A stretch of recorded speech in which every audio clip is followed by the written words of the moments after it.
What is up, DC basketball fans of all kind of levels? We're going to talk a little pro basketball, a little G League basketball, a little college basketball. Hit it all for you here today. I'm Matt Moderno. Joining me is Agyekum-Harris of A10 Talk, ESPN 630 DC. My guys everywhere here covering all levels of basketball here in the DMV. A great follow on Twitter. If you're not doing that already, please go do that. I'll make sure his handle is in the episode description. Isaac, thanks for coming on, man. Should be good convo, good episode for us here. No, thank you for having me on, Matt. I feel like it's a long time coming, and it's a complete honor to come on at the Department of Hoops. Thanks, man. No, happy to have you, and I think you're the right guy to talk about this stuff because honestly, no one is really covering the go-go, and I think that's a real missed opportunity for the team. That's a whole separate convo. That's sort of by their choice to some extent here, I think. But you're as plugged in as anybody. They've got a playoff game coming up, so this was perfect timing. So we'll get into that here in a minute, but first, we're brought to you by BetOnline. BetOnline is your world's most trusted betting platform and your number one source for all your sports betting action. The Final Four is upon us, and BetOnline has all the ways to stay in on the action with the latest odds, news, scores, and even live in-game betting while the games are being played. It's the largest selection of odds on everything from college basketball, MLB, NHL, UFC, even Kentucky Derby if you're a real weirdo. In between games, you can head over to the BetOnline Casino with all the top Vegas-style games, including poker and live casino games. BetOnline, the game starts here. All right, so I don't know if you can bet on G League games, but if you could, we can give folks a little insight before that game kicks off tomorrow evening, I want to say. So correct me if I'm wrong on that too. But the Go-Go kind of fell apart down the stretch here a little bit, dropped to the 6th seed. Now they've got a tougher first-round matchup. They have to play the Maine Celtics up in Maine. So I don't know, just thoughts on the Go-Go overall here, kind of limping into the playoffs here a little bit. Well, I wouldn't say limping in. I feel like it's more of like going into this playoff matchup. It's like, okay, we have a tougher hill to climb. They've gone through some lineup issues, some new faces, being Kent Bazemore joining in the lineup. But despite really with new late faces, addition, by the way. It's an extremely interesting late addition because I didn't think he's someone that you would pick up, and along with like JT Thor, right when that two-way contract's released, they made a lot of good, interesting acquisitions toward the end of the year to try to get through that playoff hump. It was almost like a four-way tie for the 2nd seed. So had they won against the Westchester Knicks over the past weekend, Matt, they probably would be hosting a playoff game for the 4th consecutive year. This is the first year that they're going on the road. But despite dropping down to the 6th seed, it was still a successful year for them, winning 31 total wins. That's including the Winter Showcase, and then 21 wins just within the season, 21 and 13. It was a historic year, but they are going against a tough Maine Celtics team which lost in the championship game last year, that's playing with a chip on the shoulder with JD Davis leading the way as the leader for the Maine Celtics. But this Go-Go team is being led by grit with Cody Topper leading at the helm and Eric Stevenson, and also Kent Bazemore being that surprise addition, kind of picking up the slack where some of the missing two-way guys like AJ Johnson and Tristan Vujicic have been kind of like missing in action. Yeah, you mentioned him, the name to know for Go-Go fans or Wizards fans by proxy there. JD Davison, the guard for the Maine Celtics, averaging 25 points a game, 5 rebounds, 7 assists. He's put up like video game numbers for them, played 30 regular season games and just been good in all of them. Not a particularly great 3-point shooter, but just like an electric, athletic downhill player and sort of like, I would say a reasonable comp is like a slightly further ahead AJ Johnson for like Wizards fans that are really into AJ. Like JD Davison is that kind of player, and I'd be very curious who you think on the like Go-Go roster is actually equipped to, I don't even slow him down, or you just worry about everybody else at this point and assume he's going to get his 25. The slowdown JD, I want to assume you put a guy like Eric Stevenson, who you would think is just a 3-point specialist, but he has a defensive gritty that he's willing to step up and take the harder assignments, or possibly a Taylor Funk to try to disrupt his speed going down the lane and try to disrupt the shot. You want to put a longer defender on him. So hopefully you put an Eric Stevenson who's a little scrappy, who's willing to take the fouls and get a little foul trouble, or Kent Bazemore who's a vet who can actually try to disrupt him, or Taylor Funk because of his length. But that all depends on the other matchups. But luckily, I mean, he's going to be tough to stop. He's going to be very interesting to stop. And AJ Johnson is a great comparison and to look at with him, that you hope that he kind of grows into that development to where, like, hey, he can be a reasonable young guy off the bench for a good team. But obviously with the Wizards, it's a different situation with the Celtics, where they let him to get these reps to get that, build that confidence up playing for the Maine Celtics. And I think that's truthfully why he's playing so well. I've really enjoyed the Go-Go the last couple years, and I thought they've had like one of the better teams that they've assembled, this year as opposed to the rest. Like 20-14 in the regular season, you mentioned 31 overall wins, but this just seems like sort of like the right balanced group to maybe make a deep playoff run here, and that's why I was kind of a little surprised they didn't win those, like at least one of those last two games down the stretch and kind of lock some of this stuff up, because I just thought they had the right makeup to go win in a couple like pressure situations, and ultimately it may not matter or change all that much for them. But you've got Jalen Noel, who is a bona fide NBA level player, averaged 24 points per game for them, about 4 rebounds and about 6 assists. Similar numbers to what Davison's putting up for the Celtics. RJ Nembhard's been really good over the course of the year. You mentioned Kent Bazemore coming in. Tristan Vukcevic has really come on for them, averaging about 16 points. I'll be curious to see if he's actually available for this team here as well. If not, I think we're going to get a lot of JT Thor. And then you mentioned Eric Stevenson, just been really solid. He's come off the bench a lot for them this season, but just a solid like 14, 15 points per game. So they've got dudes. Taylor Funk is like the best shooter who isn't like he should be a knockdown shooter, but kind of isn't. Like he's been sub 30% the entire time he's been, sub 40% the entire time he's been with the Go-Go. But every time he shoots it, I think it's going in. So that's a dude that could get hot, make 5 or 6 threes in one of these games. So they've got dudes, and I think they've got shooting. I think they've got like positional versatility. So I think this is a team, like maybe one more big man would have been nice if we were nitpicking here a little bit on who's available for them. But overall, like I think they have the stuff to maybe make a run here, and hopefully I haven't just jinxed them. Yeah, I'm hoping so too. Like even with the first loss on Friday night, they only lost by a down margin. This Go-Go team is very gritty, and I think at some point the Wizards players, which they all practice with each other, I think they're going to take some habits from them this past year. At one point in the game on Friday, they were down by 18 and they cut the deficit. That just shows how gritty this team is. Just all together. And it doesn't matter who's in the lineup, whether it's Justin Champagnie or Taylor Funk or Jalen Noel. It doesn't matter who's getting called up or who's playing at assignment. They for some reason, it's like it's a set standard for, at least with this year's Go-Go's culture, with the Topper staff and the Topper program in there. It's like, no, we are a gritty team. We're going to try to fight to the end.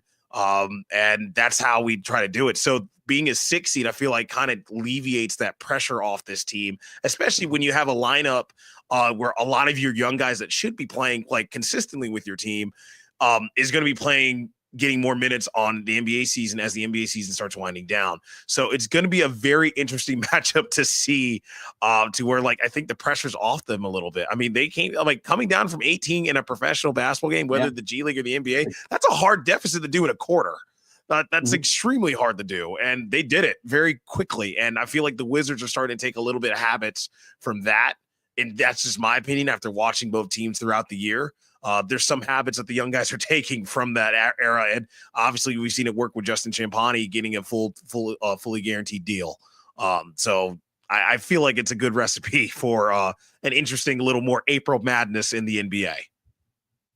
Yeah, it's nice to have some games that actually have some stakes. And I was wondering about this a little bit, of just like what the Wizards organization would ultimately do and how they prioritize those two-way guys and the minutes they get. Is it more valuable to play a playoff game or two at the G League level and get some, extra experience, I guess, with some stakes on the line here, or are just any NBA minutes you can get ultimately more valuable than that? And it seems like maybe they're leaning more toward getting them in NBA minutes, and it's also maybe just because of the lack of bodies for the Wizards here. But there are other capable guys on this Go-Go roster that have NBA experience that could step up here as well. You've got Jalen McDaniels, the older brother of Jaden McDaniels for the Timberwolves. just another sort of bouncy, flexible wing that can do a little bit of everything here. Kind of a 3-4-5 hybrid, depending on the matchup sometimes. Kira Lewis Jr., that played for the Pelicans, also had a game fairly recently here where he led the team in rebounds, and he's like a 6-foot guard at best, which was kind of cool to see. And then I know Michael Foster Jr. has had like a few minutes here or there at the NBA level, and is probably like the lone, like, air quotes 5 on the team, and he's still probably only like 6'9". So just an interesting matchup here, and they do have the dudes. Whereas you look at this Maine team, and there's some guys, I guess, that'll probably eventually play some NBA minutes for them. I mentioned J.D. Davison already, but Baylor Shireman, that came out of Creighton, plays a lot of minutes for them. Jay Scrubb has probably been one of their best players throughout the course of the season. He's a guy that's maybe fringe NBA level contributor here. Former go-go player Jordan Shackle is one of their floor spacers, so it's interesting to see that name show back up again. And then Antoine Watson, folks, if they watch college basketball, remember him from Gonzaga. He is another interesting player as well. So I think this will be fun, and it'd just be cool to see them make a little run here. You mentioned this is the 4th straight year that the Go-Go have made the playoffs, which is cool. So if anyone wants to watch this game, you can find it on ESPNU. It'll be at on April 1st, which is tomorrow, so it's not an April Fool's gag, at 8 p.m. Eastern time, and they are playing in Portland, Maine against the Maine Celtics. So best of luck to the Go-Go, and hopefully, we'll have some more Go-Go to talk about after that particular win. Hopefully. I mean, it's going to be a great game tomorrow, and for those who haven't been watching and aren't basketball sickos like myself and you, Matt, I mean, you're going to see some high-level basketball tomorrow. Both teams are very good, and don't let the seeds fool you. Yeah, I think that means almost nothing in the G League, especially because it's just, I don't know, the teams with the best records are ultimately the teams that kept the most of their guys on the roster for the right stretches of the season. And some of the most explosive teams in the playoffs have been lesser seeded teams that just didn't have their two-way guys available to them too. So I think that's a great point. You throw that out the window, and it's really who's available and who plays well, and maybe who gets hot for a night. And it is a 1-game playoff series for folks, if you were wondering too. So they win this one, they move on to the next round. Mm-hmm. All right, so we mentioned AJ Johnson there. I just want to pivot to him here for a little bit. I saw a tweet from Andy Bailey on Twitter that just pointed out that AJ Johnson has more wins above replacement than Kyle Kuzma. And AJ Johnson was, ostensibly a throw-in in the Kyle Kuzma trade, but has ultimately been the more impactful player of the two, or maybe less negatively impactful, unfortunately, is a better way to say that. Just what have you thought about Johnson's addition to this team? And I don't know how much you knew about him going in, but did you expect him to be this, ready to contribute right away? Yes. In the short answer, yes. I've watched AJ Johnson when he was playing for G League Ignite, and also just a little bit of his high school tape. I knew that he was coming into his own as a pro. Playing with Milwaukee, it's kind of hard because you have a lot of established vets, and it's Giannis, and you're also dealing with Dame Lillard, so you may not be able to grow the way you want to, especially in a G League situation. And Doc Rivers, who just won't play you. Yeah, exactly. Hates rookies. Exactly. So it's not the greatest situation. And I always say, like, if you're a rookie, you want to be put in the best situation possible, whether you're playing a lot or you're learning a lot. And I don't think he was learning or playing a lot. And I really feel like I'm like on the conspiracy theorist here with some of the other beat writers or any other people in sports media, that I think the deal, although Chris Middleton was supposed to be contract matchups, and I know a lot of people say that, even Varun from the Washington Post have even said that. I really truly think the trade was mostly to get Kyle to a better spot to where he wanted to go, and then bring AJ as that additional young asset piece. Chris Middleton is like great, and that's a plus, and obviously that's the bigger name that's in the draw. But I really think, like, in the conspiracy of thinking of how a GM would think, no, they wanted AJ like out of the most. Like, I thought about this way when Bub was drafted. Yes, Sarr is the name that you needed to draft because you're at the top of the list, but if you're eyeing and you didn't have the other picks, you wanted Bub. You wanted Bub because of his. You got to hit on that next asset down in the deal, and whether it's Middleton or the other first round pick or whatever, these guys can't just be throw-ins. Like, you've got to make them work for you to squeeze like every little bit out of these trades when you're like a largely asset cap team, and that's kind of where they were, when they inherited this sort of rebuild here too. So cool to see that this looks like a piece already. I will fully admit, like I was kind of wrong here. I thought the chances of AJ Johnson, contributing at the NBA level on his first contract were pretty low. I just thought he was years away from being years away kind of guy, but just that level of athleticism, it just translates. Like when you're that athletic, even by NBA standards, you can find a way to do stuff on an NBA court. And Jihadi and I talked about this in our last episode. Like he doesn't even look like he knows what he's doing half the time, and is still like positively impactful. So once they can kind of like get him, channeled in the way they want to play and refine some of the skill set there, the ceiling. I mean, I always thought the ceiling was high. I just thought it would take a lot longer, but this might be a guy that they can give like reasonable rotation minutes to, next year and not have to worry about, where they are in the tank or the rebuild or anything like that. Right. And you mentioned that, like, the perception looked like he was years or years away from where it was going to take him like maybe 6 years to get adjusted.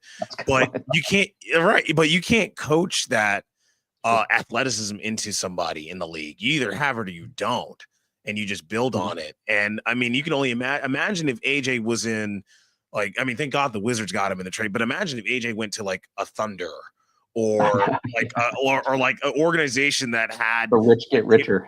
Yeah, exactly. Like the rich get richer in those situations, or even like the Miami Heat. I mean, granted, they're not looking too good right now, but with rookie development, I mean, we saw Jaime Jaquez. Imagine if they had AJ Johnson right now, or like an organization that said, "Oh, we have a young piece that we can try to build around. Maybe not even build around, or like integrate him into what we do culture wise." Thank God the Wizards got him, like that they did. So it's gonna be a beautiful thing when we see him finally come together. Obviously, I think we're still a couple years away, but so far I think he's at the right place and he's here at the right time with the right set of rookies and a great vet. With great vets around him like Marcus Smart and Chris Middleton. So I'm excited to see AJ Johnson. I think, like, I know Bijan Todd tweeted out a while back, a couple days ago, saying like, it was possibly throwing, but I tweeted over, I kind of retweeted it and kind of quoted and said, I'm like, I thought this was already in discussion with all the basketball guys that knew, and like, oh no, he was the centerpiece of what this was. So it's going to be a fun thing to see. I just, for the sake of my sanity, if you are a Wizards fan listening to this, I need you all to just chill a little bit with the, like, I don't know, can AJ and Bub play together long-term stuff? Like, this is not a thing that the Wizards need to be worried about here, and they don't need to be worried about it next year. Oh my God, are we too good, or are we suddenly a playoff team? That's not gonna happen next year. I'm sorry to be like the Debbie Downer if that's what you're looking forward to. Like, they should take as many talented guys they can, and they will figure out fit longer term. And too many good guys at one position would be a luxury problem that the Wizards have not had. Probably ever. I don't know, since the front court of like Weber, Howard, and Wallace. Like, that's probably the last time they've had to worry about a glut of young guys at a position. So like, we would happily take that. And guess what? If you're the number 2 pick in this draft and Ron Harper is your guy, you do not worry about having 3 young guards to have to develop. That's just not right. None of these guys, like, they're all impressive, but none of them have shown enough that they should dissuade you from taking whoever the top guy on your board is, regardless of position. I do ultimately think they'll have to find ways to make minutes for those guys, but that's on them with a smart coaching staff and front office to figure it out. And also, I think the thing they've prioritized with these guys is it's a lot of dudes that can play together.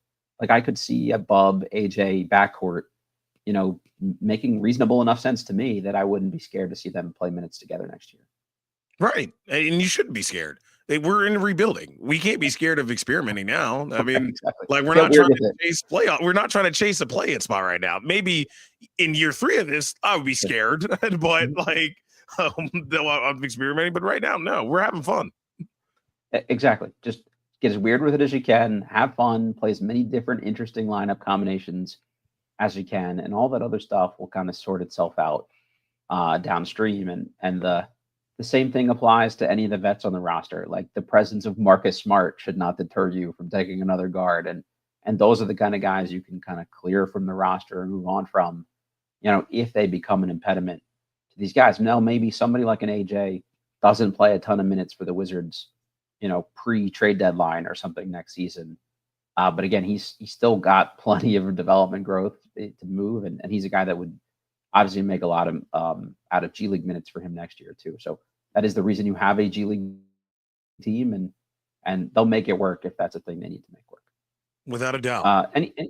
Isaac, any other parting thoughts on any of the other Wizards young guys here that you want to throw out before we keep this thing rolling? I am so happy that the Wizards young core is finally starting to figure it out. I traveled to New York to go watch them play the Knicks, and although Alex Sarr had a rough outing, and I feel bad for that. Like he had a great 6-game stretch where it was just seemed he was so consistent. He was getting this form, and he just had a rough night. I mean, and you can have a rough night in MSG. That's fine. But he's finally coming to that sense to where that he can't be that big guy who needs to shoot threes. He's finally realized possibly my role is to be that gritty big guy that can shoot the mid-range and shoot a couple threes every now and then, but I got to be able to get rebounds and block shots and be the actual traditional center that I need to be. So I'm happy to see Alex Sarr changing that changing that perspective of him. And along with Bub, I mean, he's coming on his own as well. And Keyshawn George has, I think, been outstanding the last 3 weeks. Yeah. And he's really shown he's like, hey, I might be the centerpiece out of the 3 from that. He's trying to make his case. And I love seeing that. There are definitely nights where he looks like it. Yeah. So it's going to be, it's an interesting process. And I hope Wizards fans and listeners of the Department of Hoops are saying we have a very interesting young core. I wouldn't say it's elite, it's the best, but I'm like, it's going to be a fun couple years to see these guys come together.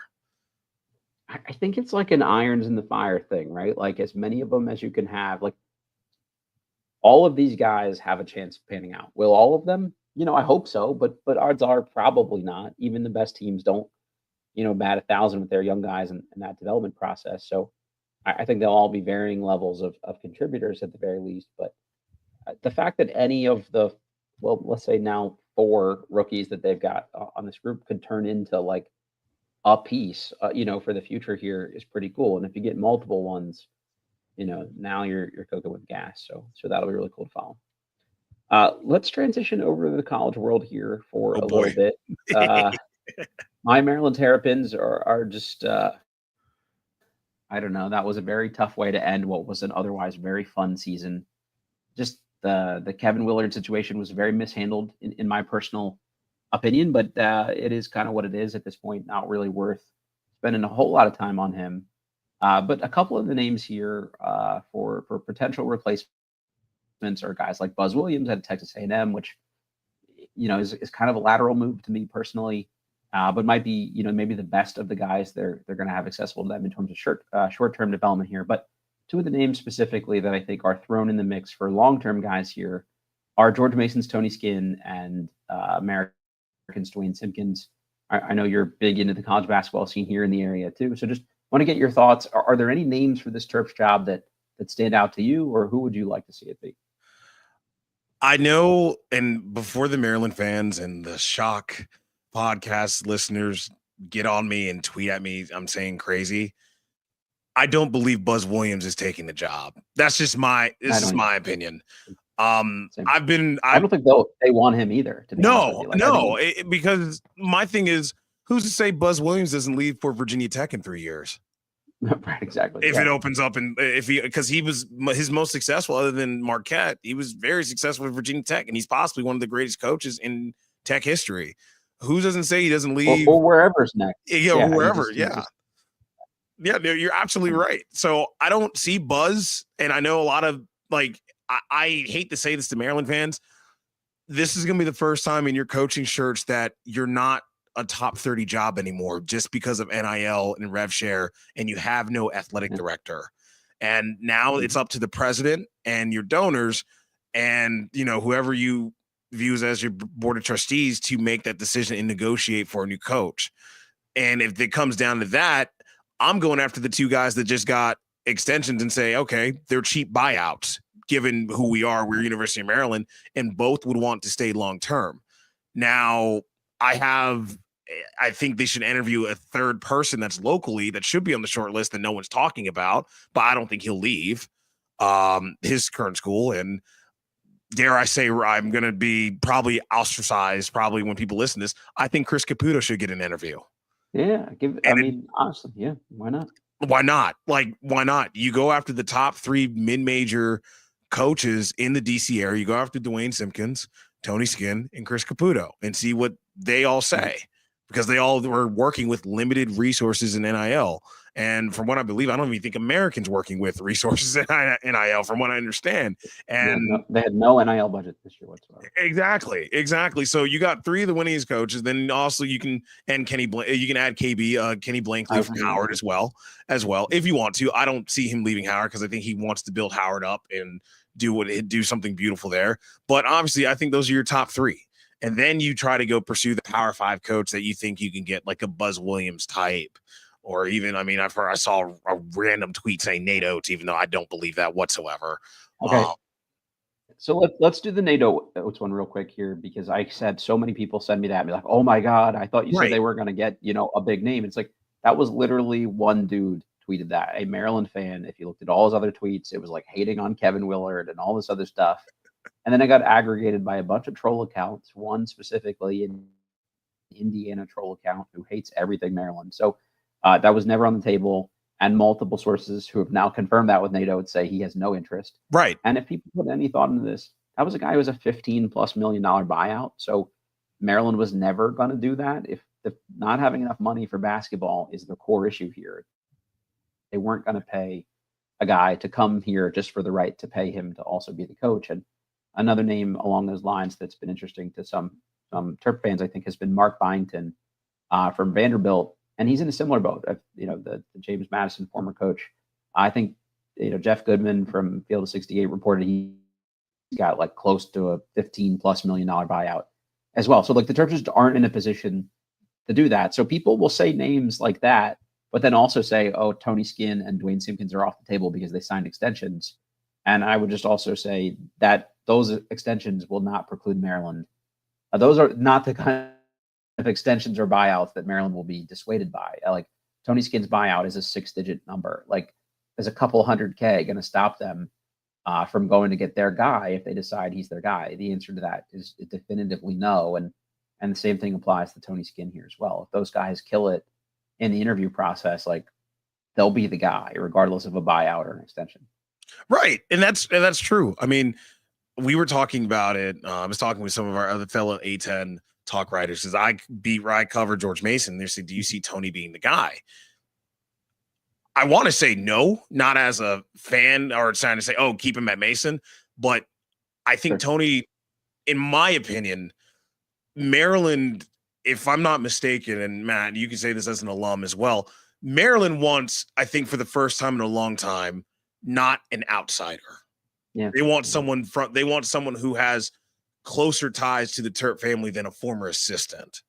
Not saying a former Mhm. player, but they want someone with more deeper roots that said, you know what, Maryland's my dream job. They want, like, I guess, not dare I say, compared to my former place of employment / I was a student, West Virginia. They want a Hugs type of person.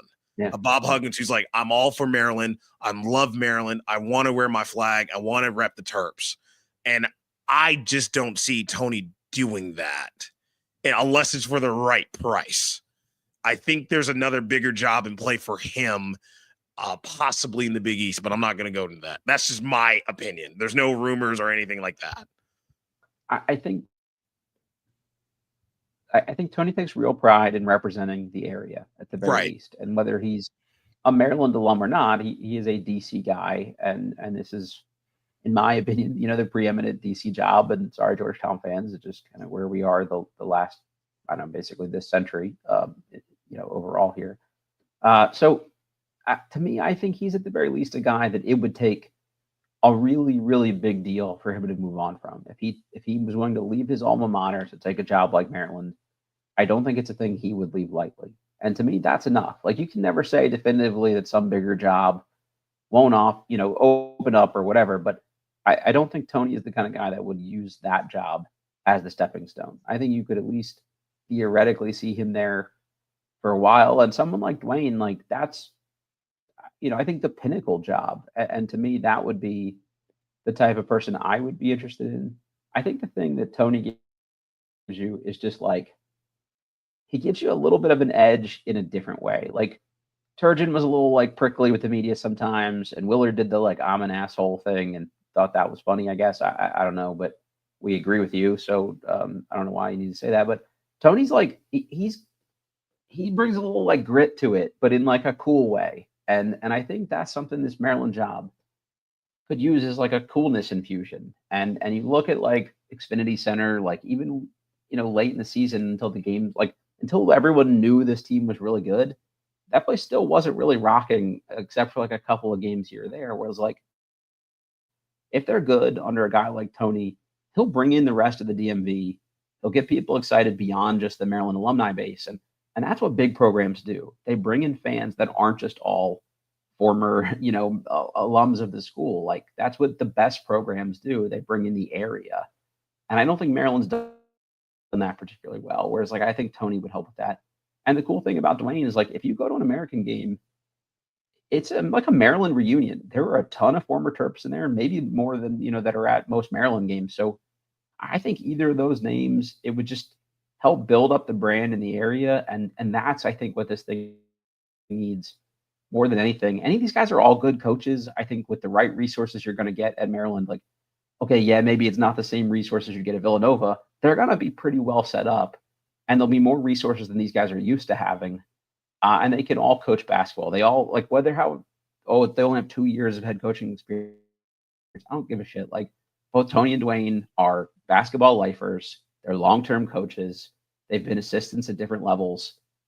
They're not going to be at a basketball IQ deficit against anybody they coach against. So it's just, can you do the other stuff and sell the job? And Willard didn't really want to do that. He complained about fundraising and all this other stuff and having to hobnob with alums and boosters and all this other kind of stuff. Whereas I don't think those guys will do that. I think like if you watch both Tony and Duane and both their current programs, SIDs do a great job of promoting the work they do, like building this grassroots momentum around their respective campuses. Like they'll do the selling of the program to the fan base. So either of those dudes I would love. Like I said, there could be various different things that could cause one of them not to want it more than the other, or them not to be at the top of the list. But I think if you're a Maryland fan and you get either of those dudes, I personally would be happy with that. Right. No, and as a Maryland fan, you should. I mean, it could be worse. Like, I mean, I grew up a West Virginia fan and George Mason fan, and I was a manager and part of the West Virginia family.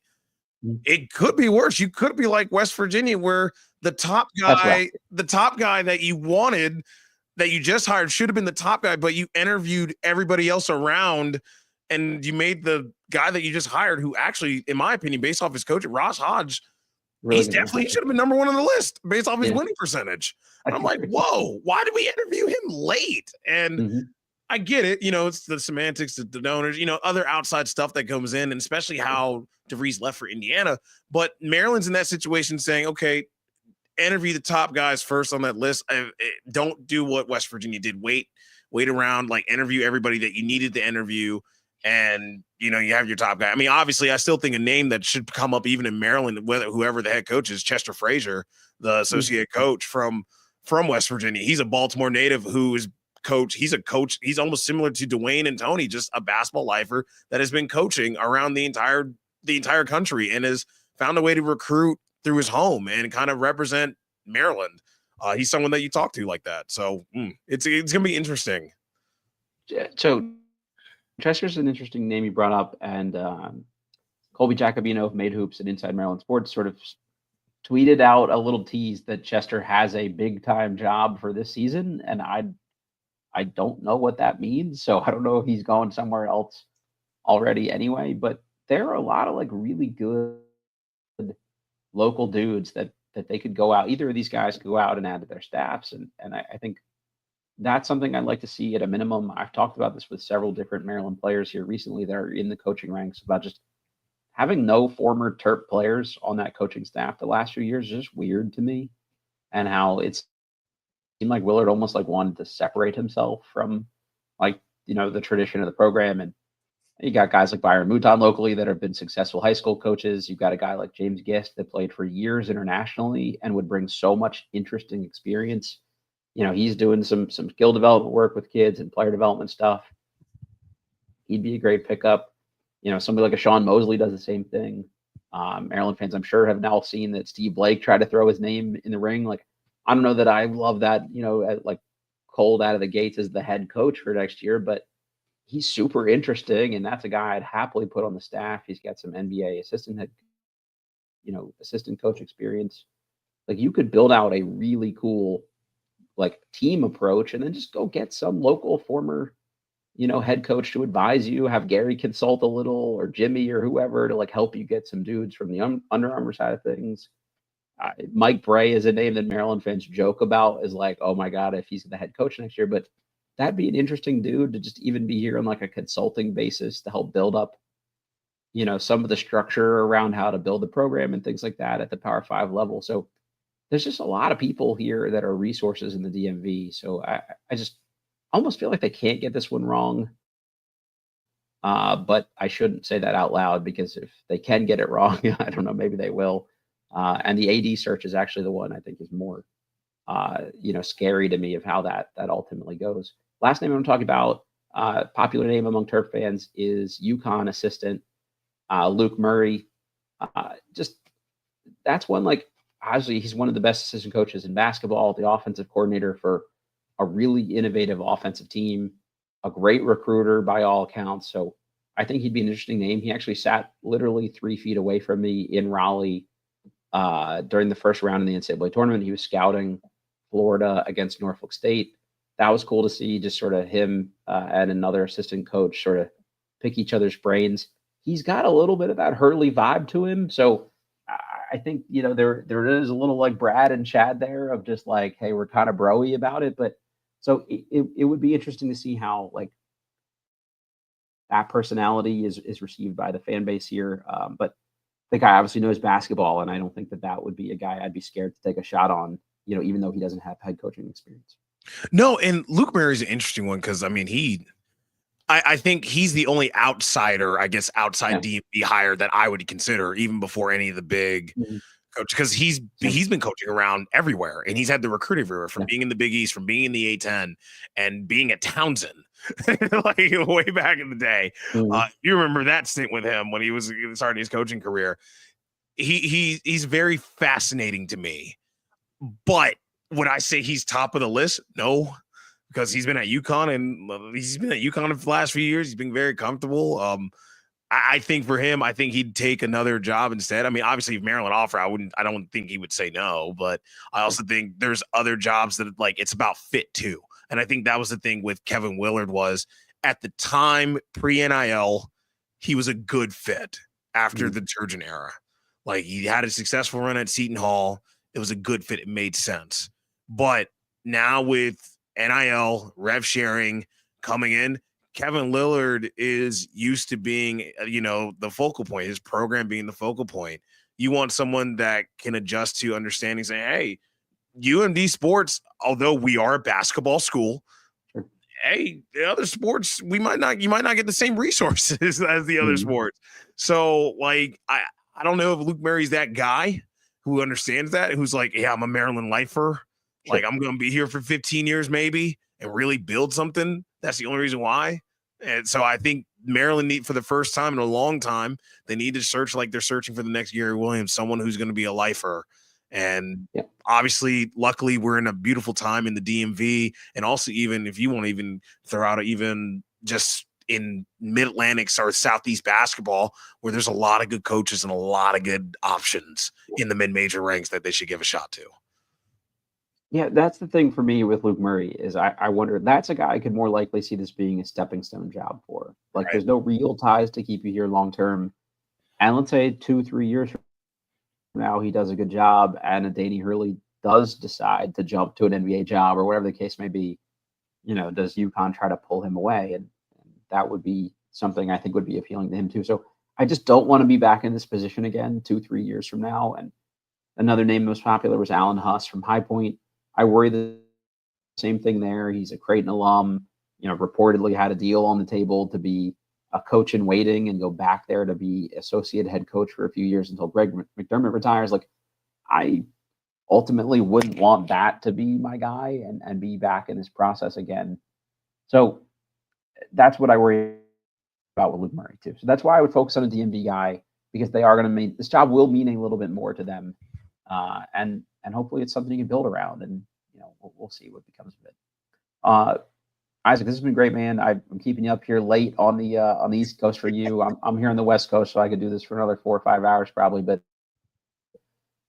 you're grinding. Thank you for doing this. Tell all the folks here listening to this, if they're one, not already following you, where they can find your work, and two, anything you got coming up here that you want to plug for listeners here.